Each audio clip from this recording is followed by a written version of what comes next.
Forged Alaska, great username. Forged Alaska asks, in regards to your skill with mechanics, for example, with your vault build, who would you say was the craftsman that taught you the most or was the most impactful on that area of your knowledge? I want to talk a little bit about mentors here. Because when I found the mentors that did guide me into some of my skills and to some of my knowledge bases, I often didn't recognize that there was a mentor-mentee relationship going on until it was well underway. In my machining skills, they began on the lathe working for Chico McMurtry. In San Francisco in the early 90s, there was a really large machine art, kinetic art community, largely composed of members of survival research labs under the leadership of Mark Pauline, and also Amorphic Robot Works under the leadership of Chico McMurtry. And there were some others like Barry Schwartz and Bastian and some other folks. Well, Bastian was in Europe. But anyway, we had a really, really important machine art community in San Francisco. And I started working as an assistant for Chico. And I was working for Amorphic Robot Works as Chico's assistant for about 18 months. He had a studio down on Yosemite Street in the Bayview, and I lived in that building for a couple of years in several different spaces. But the first space was actually living in Chico's place while he was in Czechoslovakia and making stuff for him and for myself in his shop. And so that's where I learned better welding than I had in the theater industry. And also Chico got a lathe and I started working on the lathe. And I remember working with a friend of mine. The lathe just arrived and we both understood how it worked, but neither of us had used one before. And I remember my friend and I were like, we instantly hit a hilarious butting heads impasse over how we wanted to attack the lathe. I wanted to chuck a piece of aluminum in it and start cutting.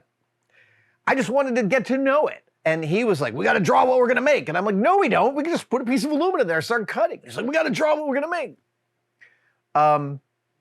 So I learned some basic skills on that lathe. Then I bought, right. I already had some modeling experience with no.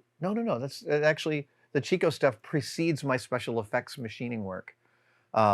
Sorry for bouncing around in my head. It's hard to remember all this. The most impactful mentor on that area of my knowledge is actually a machinist named Chris Rand. Chris, I believe, is now down in LA. I'm not positive about that. He's done a lot of work on the Clock of the Long Now. He did a lot of freelance work for Jamie back in the 90s. And Chris was a very quiet guy. And I would be in the machine shop with him and we'd each have a mill and he'd be like setting stuff up and cutting it. And I'm just learning the mill, right? Jamie gives me the keys so I can come in on the weekends, I can try some stuff. But mostly I'm just sort of trying to figure it as I go. And I would set up a thing on the mill and then I'd look over at Chris and he'd be like, and then I knew to take it apart and set it up again. And then I'd set it up again and I'd be like, and I'd look over and he'd be like, and then I'd set it up again. And basically by him scowling at me, I slowly learned a philosophy of clamping, setting, cutting, anticipating, the intuition of metal. Chris was invaluable. I actually saw him about 10 years ago at so the Clock of the Long Now, if you don't know about it, started out as a project between Brian Eno and Danny Hillis of can we build a 10,000-year clock? This clock is now in its not final stages of completion, but it's in the home stretch being built into a mountain in Texas. And the Long Now Foundation, which has its main office here at Fort Mason, I was at a party there and I saw Chris Rand and I was like, dude, hey, it's good to see you. I remember you used to scowl at me while I was setting up machine tools poorly. And he said, I probably would still, which is fair enough. However, Forged Alaska, the craftsman who is the most impactful on my total area of knowledge within special effects is a man named Mitch Romanowski. I've talked about him on the channel before. Mitch ran the shop for Nightmare Before Christmas. He ran the model shop for Nightmare Before Christmas. So that shop produced all of the characters, all of the sets, all of the clothing, all of the rigs, everything. And Mitch was amazing. He was of personality. He was a little dark. He smoked like a chimney. Mitch is no longer with us, sadly. He passed away a few years ago. We had a really nice memorial for him. But Mitch was, on my very first month in special effects, I watched Jamie Hyneman spend 2 days building a prop for a commercial shoot. The day of the shoot arrived, and the prop that he had spent 2 days building failed utterly. First thing. And rather than get stressed out about it, Jamie was like, give me a couple of minutes. And then he went away and he came back to the director and he was like, here are 3 plans. Plan 1 gets you shooting again in 80 to 90 minutes and it'll blah, blah, blah, blah. Plan 2 gets you shooting in a couple of hours and I can do that. Plan 3 gets you shooting tomorrow morning, et cetera, et cetera, et cetera. And the director was like, great, plan B it is. And they went forward with that. And I saw that and I was like, oh, this is amazing. Like, you can deal with the problem without taking it on the chin, taking it personally, getting all upset about it. And Mitch was also great with that. Not to say he didn't have his emotional difficulties, because he definitely did. But honestly, like within that frame of film of like, all right, let's solve this problem. Let's solve that problem. A film crew is, as David Mamet once said, an army of problem solvers on their feet. And Mitch's very sanguine, sort of laid back way of attacking the most difficult things. How do you animate beer?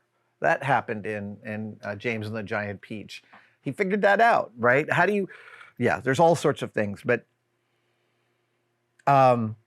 I learned a tremendous amount working with him. And now what's funny is now I have had enough experience working with bright young people to realize back then I was one of them. I was a bright young person back then. So I totally get why Mitch gave me all of that time and instruction, because I like doing the same when I run into a fertile young brain. One of my favorite things to do with a young maker who's like really, really quick at picking stuff up is, getting deep into the weeds about subject matter. It's so much fun. Forged Alaska, it's a wonderful question. I really appreciate it.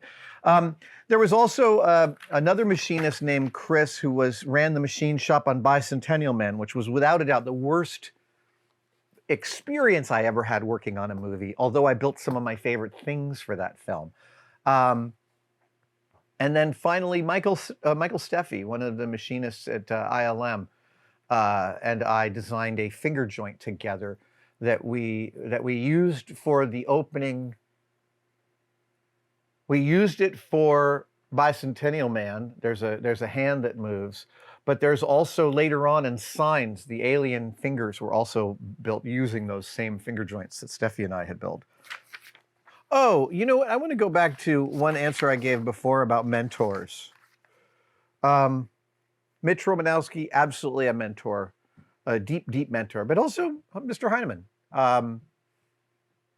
Jamie might be one of the most natural engineers I've ever met. And partly that's because he does not, in my experience, seem to trust his intuition at all. He is constantly empirically based in his executions of things. And sometimes that would drive me bananas. I would say something like, well, more photons come off of white paint than black paint. And he'd be like, are you sure about that? Like, okay, I'm pretty sure about that. Feels weird to be challenged on that. But at the same time, I have to recognize that his desire to challenge me on that is also partly the source of the brilliance he brings to mechanical problem solving. And one of the key lessons I learned from Jamie is don't throw out the dumb solution. Start with it. If you can do it with popsicle sticks, a tongue depressor, a rubber band, and some boogers, that's what you should try first. Don't try and get too clever. I am definitely a victim of trying to get too clever. Thank you for watching. I wanted to talk to you about Tested membership. The Tested members are a key community that we find really, really remarkable. That's very separate from Tested and from YouTube. The Tested members, they buy each other memberships during our live streams. So if you're wondering whether to become a member, watch one of our live streams and someone may just give you one. It is hard to overestimate how much the Tested members actually make possible on this channel. They give us a lot of wiggle room. They give us a huge amount of feedback.